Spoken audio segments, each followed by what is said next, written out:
സാമ്പത്തിക വിദഗ്ധനായ സന്തോഷ് ടി വർഗീസ് കൂടെ നമ്മോടൊപ്പം ചേരുന്നുണ്ട്. ശ്രീ സന്തോഷ് ടി വർഗീസ്, ഈ സ്വർണത്തിന്റെ വില ഇങ്ങനെ ചാഞ്ചാടിക്കൊണ്ട് നിൽക്കുകയാണ്. ഇതിലിപ്പോൾ ഈ യുദ്ധം അവസാനിക്കുന്നത് വരെ ഈ സ്വർണ്ണ വിലയിൽ ഒരു ചാഞ്ചാട്ടം തന്നെ തുടരുമെന്നാണോ മനസ്സിലാക്കേണ്ടത്? ഇതിനൊരു സ്ഥിരമായ ഒരു നിലയിലേക്ക് ഇത് എത്താനുള്ളൊരു സാധ്യത എത്രത്തോളം ഉണ്ട്? അത് തീർച്ചയായും ശരിയാണ്. ഈ യുദ്ധം അവസാനിക്കുന്നത് വരെ ഈ ചാഞ്ചാട്ടം തുടരാൻ തന്നെയാണ് സാധ്യത. ഇപ്പൊ യഥാർത്ഥത്തില് നമുക്കറിയാമല്ലോ, കഴിഞ്ഞ കുറച്ച് നാളുകളായി തന്നെ ഈ പശ്ചിമേഷ്യയിലെ സംഘർഷം ഇങ്ങനെ തുടരുകയാണ്. എന്നാൽ ഇപ്പോൾ കഴിഞ്ഞ കുറച്ച് കുറച്ച് ദിവസങ്ങളായി കുറഞ്ഞു നിന്ന സ്വർണ്ണവില ഇന്നിപ്പം കൂടിയിട്ടുണ്ട്. അതിനുള്ള ഒരു കാരണം ഈ എപ്പോഴും സ്വർണം വിൽക്കുകയും വാങ്ങുകയും ചെയ്തുകൊണ്ട് വലിയ രീതിയിൽ ലാഭം കൊയ്യാനായിട്ടുള്ള ഒരു ശ്രമം ഈ സ്വർണ്ണ വ്യാപാരികളുടെ ഭാഗത്തുനിന്ന് ഉണ്ടാവുന്നുണ്ട്. സ്വർണ്ണ വ്യാപാരികൾ എന്ന് പറഞ്ഞാൽ ഈ നമ്മുടെ നാട്ടിലുള്ള ചില്ലറ സ്വർണ്ണ വ്യാപാരികൾ അല്ലെങ്കിൽ ജ്വല്ലറികൾ എന്നുള്ളതല്ല ഉദ്ദേശിക്കുന്നത്. മറിച്ച് ഈ സ്വർണവുമായി ബന്ധപ്പെട്ട് ഇത്തരം പ്രഷ്യസ് മെറ്റൽസുമായി ഒക്കെ ഡീൽ ചെയ്യുന്ന വൻകിട ട്രേഡേഴ്സ് ഉണ്ട്, വൻകിട വ്യാപാരികളുണ്ട്, വലിയ സ്ഥാപനങ്ങൾ തന്നെയാണ് അവയെല്ലാം. അപ്പോൾ അവര് എപ്പോഴും ഇങ്ങനെ ഈ ചാഞ്ചാട്ടമുള്ള വസ്തുക്കളുടെ വിലയിൽ നിന്ന് എങ്ങനെയാണ് ലാഭം കൊയ്യാൻ കഴിയുക എന്നുള്ളത് സ്ഥിരമായിട്ട് ചെയ്യുകയും അത് പഠിക്കുകയും ഗവേഷണം ചെയ്യുകയും ഒക്കെ ചെയ്യുന്ന ഒരു വലിയ വിഭാഗമാണ്. അപ്പോൾ ഈ സ്വർണത്തിന്റെ വില ഇപ്പോൾ ഇങ്ങനെ മാറുന്നതിന്റെ ഒരു കാരണം നമുക്കറിയാം. ഈ സമ്പദ് വ്യവസ്ഥ ശക്തി പ്രാപിക്കുമ്പോഴാണല്ലോ എല്ലാവരും സമ്പദ് വ്യവസ്ഥയിൽ നിക്ഷേപിക്കുന്നത്. പക്ഷെ ഇപ്പം നമ്മുടെ ആഗോള രംഗത്ത് തന്നെ സമ്പദ് വ്യവസ്ഥകളെല്ലാം തന്നെ വലിയ പ്രതിസന്ധിയിലാണ്. അപ്പോൾ സ്വാഭാവികമായും ഈ അമൂല്യ ലോഹങ്ങളിലേക്ക് ആൾക്കാരുടെ നിക്ഷേപമൊക്കെ മാറും. അപ്പോൾ അങ്ങനെയാണ് സ്വർണത്തിന്റെ വില കഴിഞ്ഞ കുറച്ച് നാളുകളായിട്ട് ഉയർന്നതിന്റെ കാരണം അതാണ്. പക്ഷേ അങ്ങനെ ഉയരുമ്പോൾ എന്നാൽ അതിനിടയിലും ഉയരുന്നതിനിടയ്ക്ക് എങ്ങനെ ലാഭം ഉണ്ടാക്കാൻ കഴിയും എന്നുള്ളതാണ് പിന്നെ ഈ വ്യാപാരികൾ, ഈ വലിയ വൻകിട വ്യാപാരികൾ ആലോചിക്കുന്നത്. അപ്പൊ ഇപ്പോൾ സംഭവിച്ചിരിക്കുന്നത് എന്താന്ന് പറഞ്ഞു കഴിഞ്ഞാൽ കഴിഞ്ഞ 2-3 ദിവസങ്ങളായി സ്വർണത്തിന്റെ വില കുറഞ്ഞിരിക്കുകയാണ്. അപ്പോൾ ഈ സ്വർണത്തിന്റെ വില കുറയുമെന്ന് ഉള്ള ഒരു പ്രതീക്ഷ വച്ചു പുലർത്തുന്ന ഒരു വിഭാഗമുണ്ട്. അവരെ നമ്മൾ ഷോർട്ട് സെല്ലേഴ്സ് എന്നാണ് വിളിക്കുന്നത്. അപ്പോൾ അവര് എപ്പോഴും സ്വർണത്തിന്റെ വില കുറയുമെന്ന് കരുതിയും അവരുടെ കയ്യിലുള്ള സ്വർണം വിറ്റ് ഇങ്ങനെ നിൽക്കുകയാണ്.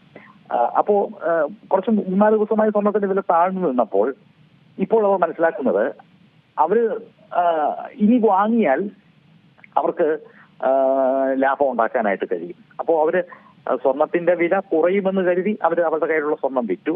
ഇപ്പൊ സ്വർണത്തിന്റെ വില നന്നായി കുറഞ്ഞു. അപ്പൊ ഇനി കുറഞ്ഞ വിലയ്ക്ക് വാങ്ങിച്ചു കഴിഞ്ഞാൽ അവർക്ക് അവർ വിറ്റതിനേക്കാളും കൂടുതൽ ലാഭം ഉണ്ടാക്കാൻ കഴിയും എന്നുള്ള ഒരു പ്രതീക്ഷയിലാണ് ഇപ്പോൾ ഈ വ്യാപാരികൾ ഇപ്പോൾ സ്വർണം വാങ്ങിക്കൂട്ടുന്നത്. അപ്പം നേരത്തെ അവർ ഷോർട്ട് സെല്ല് നടത്തി, ആ ഷോർട്ട് സെല്ല് നടത്തിയതിനെ മറികടക്കാനുള്ള ഷോർട്ട് കവറിംഗ് എന്ന് പറയുന്ന ഒരു പ്രവൃത്തിയിൽ ഇപ്പോൾ അവർ ഏർപ്പെട്ടിരിക്കുകയാണ്. അപ്പൊ അതുകൊണ്ടാണ് ഇപ്പോൾ വളരെ പെട്ടെന്ന് ഇന്നത്തെ ദിവസം ഈ വില കൂടിയത്. അപ്പൊ യഥാർത്ഥം ഇതെല്ലാം തന്നെ ചെറിയ ചെറിയ ചാഞ്ചാട്ടങ്ങൾ എന്ന രീതിയിൽ മാത്രമേ നമുക്ക് മനസ്സിലാക്കേണ്ടതുള്ളൂ. യഥാർത്ഥത്തിലുള്ള പ്രശ്നം നമ്മൾ നേരത്തെ തന്നെ മനസ്സിലാക്കിയിട്ടുള്ള ഈ സാമ്പത്തിക രംഗത്ത്, ആഗോള ഭൗമരാഷ്ട്രീയ രംഗത്ത് ഒക്കെയുള്ള പ്രതിസന്ധിയാണ് സ്വർണത്തിന്റെ വിലയിൽ വലിയ വർധനവ് ഉണ്ടാകുന്നതിന് കാരണമായി വന്നിട്ടുള്ളത്. ഈ സൂചിപ്പിച്ചതുപോലെ ഇനിയിപ്പോൾ ഈ സ്വർണ്ണവില ഇങ്ങനെ ഉയർന്നു പോകാനുള്ളൊരു സാധ്യതയാണോ ഉള്ളത്? നമുക്കൊരു സ്വർണ്ണവില ഇങ്ങനെ കുറഞ്ഞു വന്നപ്പോൾ നമുക്കൊരു പ്രതീക്ഷയൊക്കെ ഉണ്ടായിരുന്നു 1 ലക്ഷത്തിന് താഴേക്ക് സ്വർണത്തിന്റെ വില എത്തും എന്നുള്ളത്. പക്ഷേ ഉയർന്നു പോകുന്ന ഒരു കാഴ്ചയാണ് കാണുന്നത്. ഇങ്ങനെ പോവുകയാണെങ്കിൽ ഈ പറഞ്ഞതുപോലെ 1.5 ലക്ഷം രൂപയിലേക്കൊക്കെ സ്വർണത്തിന്റെ വില എത്താൻ വലിയ കാലതാമസം വേണ്ടി വരുമോ? പക്ഷെ ഇപ്പൊ പുതിയ വാർത്തകളൊക്കെ വരുന്നത് പശ്ചിമേഷ്യയിലെ എന്തൊക്കെയോ സമാധാന ചർച്ചകൾ കാര്യമായിട്ട് പുരോഗമിക്കുന്നു എന്നുള്ള വാർത്തയാണല്ലോ ഇപ്പൊ പുറത്തു വരുന്നത്. ഇപ്പൊ ഖത്തർ ഇക്കാര്യത്തിൽ വളരെ സജീവമായിട്ട് ഒരു സമവായം ഉണ്ടാക്കുന്നതിനും ഈ കരാറിലേക്ക് എത്തിക്കുന്നതിനും ഖത്തർ സജീവമായി ഇടപെടുന്നു എന്നുള്ള വാർത്തയാണ് ഇന്നിപ്പോ പുറത്തു വരുന്നത്. നമുക്കറിയാം ഖത്തറും ഇറാനും തമ്മിൽ എപ്പോഴും ഒരു കൂടുതൽ ഒരു ബന്ധമുണ്ട്.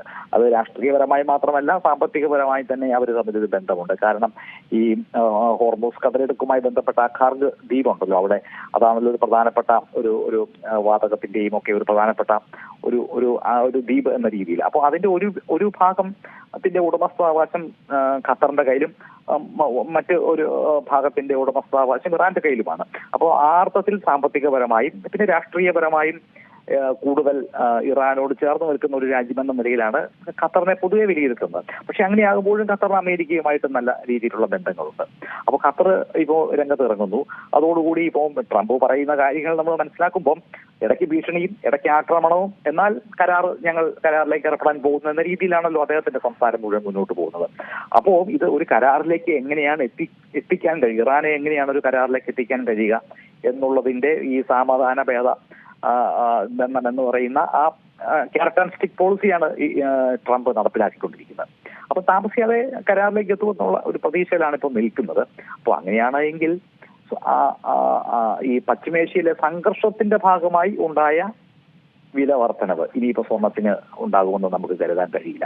സ്വാഭാവികമായും അതുകൊണ്ട് തന്നെ ഈ 1.5 ലക്ഷത്തിലേക്കൊന്നും സ്വർണത്തിന്റെ വില ഉയരുമെന്ന് ആരും തന്നെ അങ്ങനെ കാര്യമായിട്ട് പ്രതീക്ഷിക്കുന്നില്ല.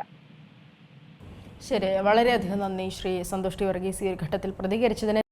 ഏറ്റവും പുതിയ വാർത്തകളും വിശേഷങ്ങളും വിരൽ തുമ്പിലറിയാൻ സീ മലയാളം ന്യൂസ് എല്ലാ ഡിജിറ്റൽ പ്ലാറ്റ്ഫോമുകളിലും ലഭ്യം.